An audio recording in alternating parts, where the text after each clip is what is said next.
মুমিনেরা কি করবে? আল্লাহ আবিদুন, মুমিনেরা ইবাদত করবে একমাত্র আল্লাহর। আমরা সবাই কার বান্দা? কার বান্দা? বলেন সবাই আল্লাহ। আরো জোরে কোন আল্লাহ, আরো জোরে কোন আল্লাহ। আল্লাহর আকাশের নিচে জমিনের উপরে এই নামের চাইতে আর মধুর নাম কি আছে? জোরে কোন আছে? আল্লাহু আল্লাহু, কি যে মধুর নাম। বলেন আল্লাহু আল্লাহু, কি যে ধরার তামাম মনি মুক্তা সোনা দানা পান্না হীরা হয় না তাহার দাম। বলেন আল্লাহু আল্লাহু, কি যে মধুর নাম। আল্লাহু আল্লাহু। উঠতে বসতে খাইতে ঘুমাইতে জিকির হবে কার? জিকির হবে কার?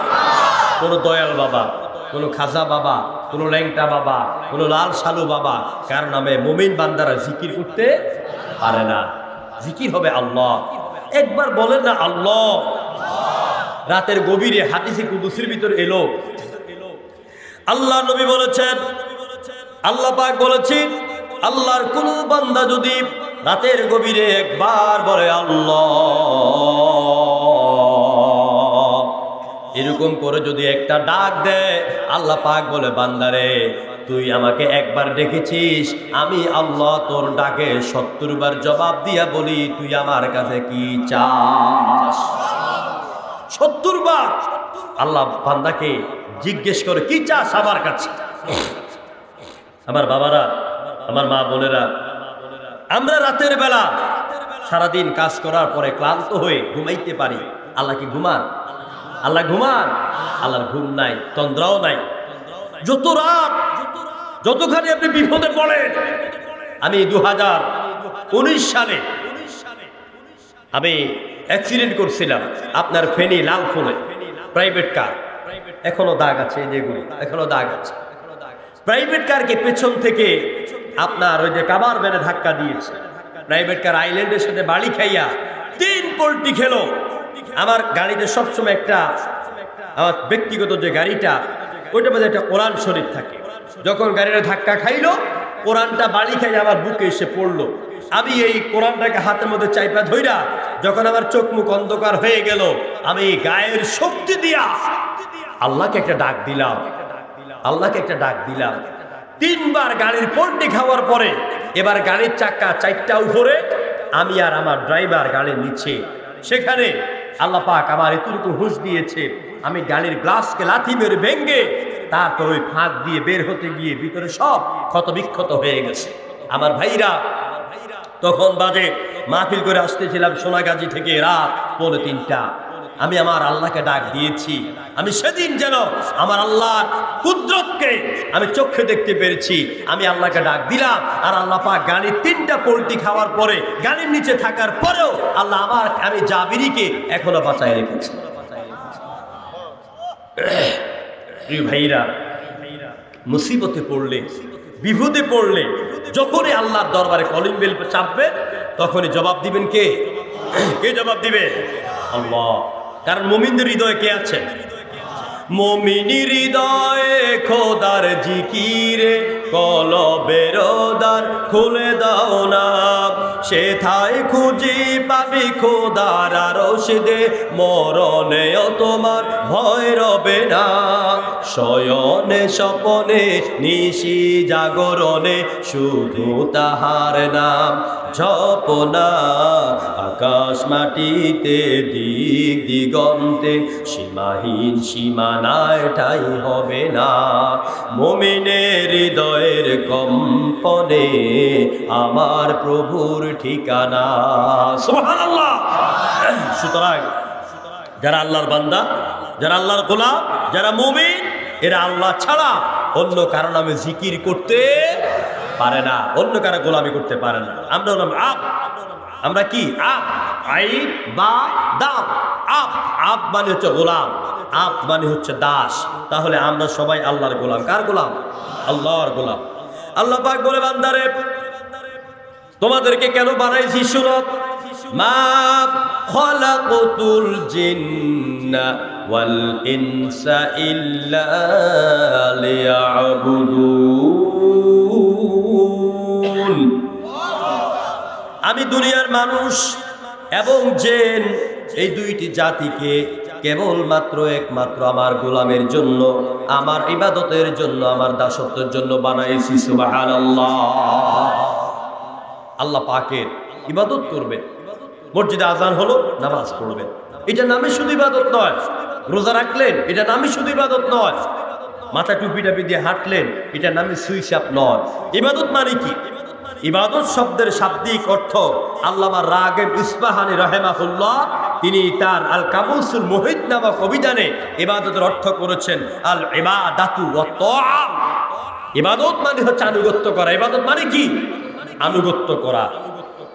আনুগত্য করা মানে কি? সারেন্ডার করা, আত্মসমর্পণ করা। বলেন তো, আকাশের সূর্য সারেন্ডার করে কার কাছে? সূর্য আইন মানে কার? চন্দ্র আইন মানে কার? নদীর পানি আইন মানে কার? বন জঙ্গলার বাঘ ভাল্লুক বড় বড় জাতি সাপ এগুলো আইন মানে কার? আল্লাহ পাক এদেরকে যেখানে থাকতে বলেছেন, যেইভাবে থাকতে বলেছেন, ওরা সেইভাবেই সেখানে আছে। এটা কি বলা হয়? তাদের দৃষ্টিতে এবং তাদের ক্ষেত্রে তারা পূর্ণভাবে আল্লাহর ইবাদত করে যাচ্ছে। আর আমার আপনার বেলায় আল্লাহ আমাদেরকে বলেছেন 5 ওয়াক্ত নামাজ পড়তে হবে, সত্য কথা বলতে হবে, মিথ্যা পরিহার করতে হবে, ওজনে কম দেওয়া যাবে না, খাদ্যে ভেজাল দেওয়া যাবে না, মানুষকে ঠকানো যাবে না, এরপরে মিথ্যা সাক্ষী দেওয়া যাবে না, তারপরে নারীদের প্রতি খারাপ দৃষ্টি তাকানো যাবে না, মেয়েরা বেপরদাভাবে চলবে না, মেয়েরা স্বামীর সাথে বেয়াদবি করবে না, স্ত্রীরা নারী আনুগত্য করবে, স্বামীরা স্ত্রীকে ভালোবাসবে। এগুলো যদি আমরা করতে পারি, এটাকে বলা হয় ইবাদত। এটা কি বলা হয়? ইবাদত। এক কথায় বুঝাই দিলাম, আল্লাহ রাব্বুল আলামিন আমাদেরকে এই দুনিয়াতে বানিয়েছেন শুধুমাত্র কার ইবাদত করার জন্য? ফালিয়াবুদু রাব্ব হাদাল বাইত আল্লাযী আত'আমাহুম মিন জু' ওয়া আমানাহুম মিন খাউফ।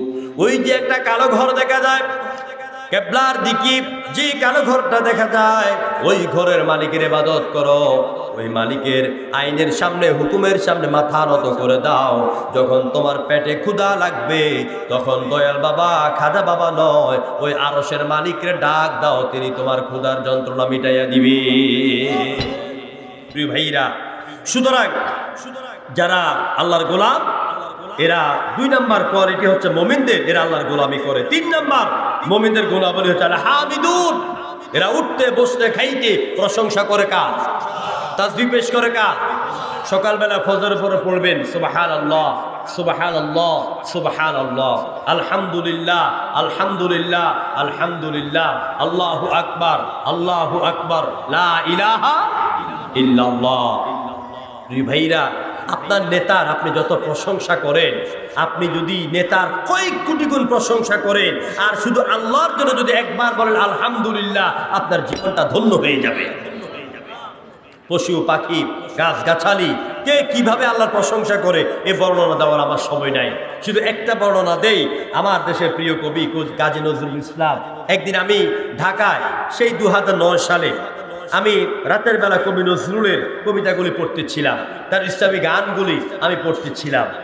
আল্লাহকে যে পাইতে চায়, হাজরাতকে ভালোবেসে, আরশে কুরসি লৌহ কলম না চাইতে পেয়েছে সে। সুবহানাল্লাহ। কবি নজরুলের এই কবিতাকে আরবিতে উর্দুতে লিখলেন কবি আল্লামা হালি। তিনি কি বললেন? কি মুহাম্মদ সে ওফা तूने तू हम तेरे हैं और ये जहाँ चीज़ों है क्या लौहो कलम तेरे हैं। सुभानाल्लाह।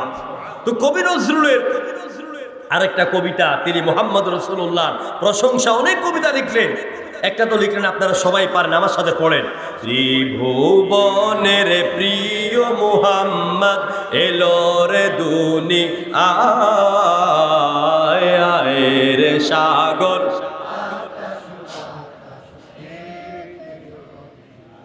দেখ আমিনা মায়ের কোল, সবাই দেখ আমিনা মায়ের কোলে, দোলে শিশু ইসলাম দোলে, কচি মুখে শাহাদাতের বাণী সে শোনায়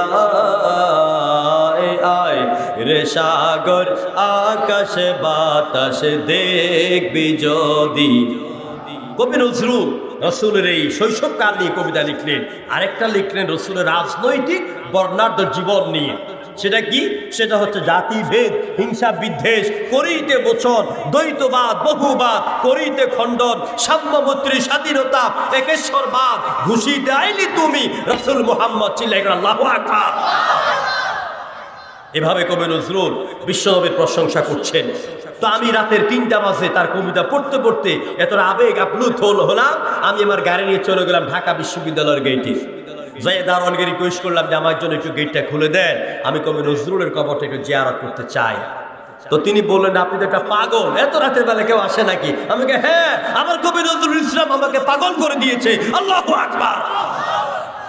প্রিয় ভাইরা, সে কবি নজরুল তিনি এই আলহাম প্রশংসা করছে পাক পাখালি কিভাবে তিনি বিকেল বেলা হাঁটছেন, হাঁটার পরে তিনি বসন্তকালে গাছের ঢালা ডালে কুকিলের কুহু কুহু শব্দ শুনতেছেন। শোনার পরে তিনি কলম ধরলেন আর তিনি কুকিলকে প্রশ্ন করলেন, ওরে কুকিলকে তোরে দিল এ সুর, কোথা পেলি পাপিয়া এ কণ্ঠ মধুর, কহে কুকিল পাপিয়া আল্লাহ গাফুর, কহে কুকিল পাপিয়া আল্লাহ গাফুর, তারি নামে ঝোপি পিও পিউ, আল্লাহু আল্লাহু আল্লাহু আল্লাহু আল্লাহু আল্লাহু সুবহানাল্লাহ। কুকিল কুহুকু বলে না, কুকিলে বলে কি আল্লাহু আল্লাহু। আমার ভাইরা, আমার উঠতে, আমার বসতে, আমার খাইতে, আমার রাজনৈতিক মঞ্চে, আমার সংসদে দাঁড়াইয়া সর্বপ্রথম স্মরণ করতে হবে আরশের মহান মালিক আল্লাহ সুবহানাহু ওয়া তাআলা। এটা হচ্ছে মুমিনদের দায়িত্ব, জীবনের সব ক্ষেত্রে আল্লাহর প্রশংসা করতে হবে। 3 নাম্বার, 4 নাম্বার কথা বলে আমি আর আলোচনা লম্বা করব না। আর সাইহুন, সাইহুনের অনেক অর্থ, একটা অর্থ হচ্ছে যারা রোজা পালনকারী, এদেরকে সাইহুন বলা হয়। আর 1 মাস পরে মাহে রমজান আমাদের কাছে আগত। এই মাহে রমজানের প্রতি আমাদের যে দায়িত্ব, সে দায়িত্ব হচ্ছে আমরা রোজা রাখবো আর সারাদিন উমুকের মারে তুমুকের বাপরে 14 গোষ্ঠীর গালাগালিজ করবো ইনশাআল্লাহ। কি বলে? মুসলমান রোজাও রাখে, গীবত করে, রোজাও রাখে, উমুক মারানি তুমুক মারানি, আছে না নাই? রোজাও রাখে, মিথ্যা কথা বলে, রোজাও রাখে, লেংটি গোস মারে, রোজাও রাখে, নামাজ পড়ে না। আপনার এটা শুধু হিন্দুরা যেরকম, খ্রিস্টানরা যেরকম বড়দিনে উপবাস থাকে, আপনারাও ওইটা রাসূলুল্লাহ বলেছেন, এটা উপবাস ছাড়া আর কিচ্ছু না। আর সন্ধ্যাবেলা বুট পেঁয়াজুর আপনার 14 গোষ্ঠী শেষ করা। রোজা রাখার পরে আপনি যদি অন্যায় কাজ থেকে ফিরে না থাকতে পারেন, আপনার ব্যবহার যদি ভালো না হয়, আপনি যদি নামাজি না হইতে পারেন, সারাদিন 5 ওয়াক্ত ফরজ নামাজ পড়েন না, রাতের বেলা আপনি সুন্নত তারাবির জন্য পাগল হয়ে যান। সুতরাং মাহে রমজানের পবিত্রতা রক্ষা করবেন। আমার এখানে অনেক মুরব্বীরা আছেন, চেয়ারম্যান সাহেব থাকবেন, এরপরে আলতাফ হোসেন মাস্টার সাহেব আছে। অনুরোধ করব আপনাদের নেতৃত্বে আগামী রমজানে এই গোটা ইউনিয়নের মধ্যে যাতে কোনো যাত্রা অনুষ্ঠান না চলে, সিনেমা হল না চলে, গানের অনুষ্ঠান না হয়, দিনের বেলা হোটেলগুলি আপনার খোলা রাখা চলবে না। ঠিক বন্ধ হয়ে যায় না? মাশাআল্লাহ, হোটেলগুলি বন্ধ হয়ে যাবে। সিনেমার কোনো পোস্টার যদি তাল গাছের মাথায় থাকে সব ছিঁড়ে ফেলবে। এটা মুসলমানদের দেশ, এটা খান জাহান আলী, হযরত শাহজালাল, শাহ মাকদুম, হাজী শরীয়তুল্লাহ, মুফতি আমিনের বাংলাদেশ। চিল্লায় বলো ঠিক কিনা? রোজার মাসে কোনো সিনেমার পোস্টার আমরা দেখতে চাই না। রোজার মাসে সিনেমা, টেলিভিশনে অশ্লীল কোনো ছায়াছবি দিতে পারবে না। ঠিক কিনা বলেন? রোজার পবিত্রতা রক্ষা করতে হবে, কারণ এই রমজানে আমার আল্লাহ পাক বিশ্ব মানবতার মুক্তির সনদ মহাগ্রন্থ আল কোরআন নাযিল করেছেন। আমার আলোচনা আমি যদি আরো 2 দিনও তাফসীর করি এই আয়াতের উপরে একটা একটা করে তা'মুরুনা বিল মা'রুফ ওয়া তানহাউনা আনিল মুনকার, এটা মুমিনদের অন্যরকম একটা কোয়ালিটি। এটা শুনলে তো আপনি কাঁদতে কাঁদতে অস্থির হয়ে যাবেন। আমার ভাইরা অনেক আলোচনা, আমি শুধু আপনাদেরকে এতটুকুন বলবো, এই আয়াতের ভিতরে যে 8টি কোয়ালিটি কথা বলেছেন, 1 নম্বরে আমরা বেশি বেশি তওবা করব, রাজি আছেন ইনশাআল্লাহ। 2 নম্বরে গোলাম হব কার? আমরা কার গোলাম? তুমি আসমানে থাকো প্রভু, আমি জমিনে, তবু তোমারি প্রেম জমে হৃদয় গহীনে।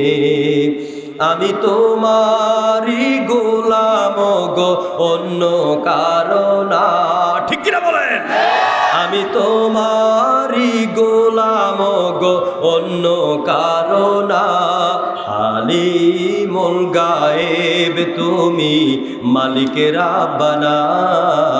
আল্লাহু আল্লাহু, সবাই আল্লাহু আল্লাহ, আল্লাহু আল্লাহু আল্লাহু আল্লাহ। আমরা কার গোলাম? আল্লাহর গোলাম হতে হবে। আল্লাহর গোলামের দায়িত্ব হচ্ছে সমাজ থেকে সকল অপসংস্কৃতিকে রোধ করতে হবে, দূর করে দিতে হবে। রাজি আছেন আপনারা? আচ্ছা, আপনারা কি চান আমার মা বোনেরা নির্যাতিত হোক? চান কিনা আপনারা? আপনারা কি চান সমাজে আমার বোনেরা স্বামীর ঘরে গিয়া নির্যাতিত হোক যৌতুকের জন্য? চান কিনা আপনারা? এই দেশে অসহায় মানুষ নির্যাতিত হোক, সুদ ঘুষের সয়লাভ হয়ে যাক, অন্যায় অবিচার, আর যে সব লোক আমাদের কর্মচারী থাকার যোগ্য নয়, আজকে অনেক জায়গায় ওই সব লোকেরা নেতৃত্ব দিচ্ছে, চিল্লাই কর ঠিক কিনা? আমরা এই অবস্থার সমাজের রাষ্ট্রের পরিবর্তন আনতে চান আপনারা? কি ঘুমাইয়া ঘুমাইয়া?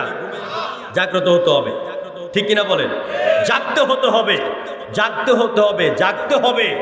ঘুমাইয়া ঘুমাইয়া একটি সমাজ আর রাষ্ট্রের পরিবর্তন আনা যাবে না। আমি দেখি কারা কারা জাগ না আছে, আমার কথার সাথে জবাব দিবে, এরপর আমি শেষ করে দিব। ঘুমাই থাকবে না, জেগে উঠবেন। জাগতে রাজি আছেন আপনারা? তাহলে আমার কথার সাথে জবাব দিতে হবে। তোমাকে জাগতে হবে, তোমাকে জাগতে হবে, তোমাকে থাকতে হবে, এ সমাজে ভাঙতে হবে, নতুন সমাজ আনতে হবে। সবাই তো বললেন না যে সবাই কি চান? তোমাকে জাগতে হবে, তোমাকে থাকতে হবে, এ সমাজে ভাঙতে হবে, নতুন সমাজ আনতে হবে। কত দুঃখী রাত্রি কাটায় পথের ধারে অনাহারে, এখনো আসেনি সুখ বাংলার প্রতি ঘরে ঘরে। নীরবে নিভৃতি আজ কাছে কত মানবতা, নীরবে নিভৃতি আজ কাছে কত মানবতা, মেনে নেওয়া যায়নি আজি তোমার এত নীরবতা। তোমাকে জাগতে হবে, তোমাকে থাকতে হবে, এ সমাজে ভাঙতে হবে, নতুন সমাজ আনতে হবে। হলুদ মিডিয়ার প্রকোপে কত মানুষ মরছে ধুকে, সত্য খবরগুলি টাকার তলে চাপা থাকে। ক্যামেরার ভিতর দিয়া সোজা জিনিস উল্টু দেখে, কলমের ভিতর দিয়া সোজা জিনিস উল্টু লেখে, আপামর জনসাধারণ খায় যে ধোকা বাকে বাকে। চিল্লে বলো ঠিক কিনা? ইন্ডিয়ান চ্যানেলের জ্বালায় অশান্তি আজ ঘরে ঘরে, ইসলামী চ্যানেলে গুলি বাছাই করে বন্ধ করে। সিরিয়াল দেখে দেখে হচ্ছে কত বিপদগামী, সিরিয়াল দেখে দেখে হচ্ছে কত বিপদগামী, পরকীয়া প্রেমের টানে কত নারী ছাড়ছে স্বামী। তোমাকে জাগতে হবে, তোমাকে থাকতে হবে, এই সমাজে ভাঙতে হবে, নতুন সমাজ আনতে হবে। যত সব ভণ্ড ফিরে দিচ্ছে ধোঁকা অবিরত, আল্লাহ রাসূল ভুলে তাদের কাছে হচ্ছে নত। কেউ বা মাজার খুলে সামিয়ানা তুলে ব্যবসা করে, কেউ বা মাজার খুলে সামিয়ানা তুলে ব্যবসা করে, গরিব দুঃখী পায় না খাবার, টাকার বস্তা বাবার ঘরে।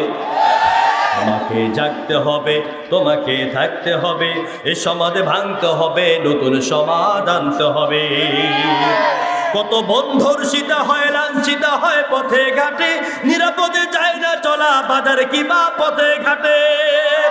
রক্ষ কাজে ভক্ষক হয়ে চলছে কত সাধু বেশে, রক্ষ কাজে ভক্ষক হয়ে চলছে কত সাধু বেশে, তাই তো আসে না সুখ আমার সোনার বাংলাদেশে। এদেশে সুখ আসুক চান কিনা? যদি চান আল্লাহর কোরআনের আলোকে দেশ এবং সমাজকে গড়তে হবে। রাজি আছেন আপনারা? আল্লাহ তৌফিক দেখ, জোরে করে আমিন। আল্লাহ আমাদেরকে প্রকৃত মুমিন হওয়া তৌফিক দেখ, বলে আমিন। মা বোনদেরকে, আমার মা বোনদেরকে হযরত আয়েশা, ফাতেমা, খাদিজার উত্তরসূরি হতে হবে। যুবক ভাইদেরকে খাব্বাব আর খোবাইবের উত্তরসূরি হতে হবে। উত্তরসূরি হওয়ার জন্য ১ নাম্বার শর্ত হচ্ছে ইমানের পরে নামাজ লাগবে। কি লাগবে? নামাজ লাগবে, রোজা লাগবে, আপনা আমার কথা শুনবেন, মুরব্বীদেরকে সম্মান করবেন। জঙ্গিবাদী, রাষ্ট্রদ্রোহী কোনো কাজে লিপ্ত হওয়া যাবে না। আল্লাহ পাক আমাদের এই মাহফিলকে কবুল করুন। আগামীকালকে মাহফিল চলবে ইনশাআল্লাহ। আপনারা একজনে আরো ৩ জন ভাইকে নিয়ে আসবেন। আমি আগেই বলেছি আমার ভাই মাওলানা ফখরুদ্দিন আহমদ সাহেব চমৎকার আলোচনা করেন। আপনারা সবাই আসবেন, সবাই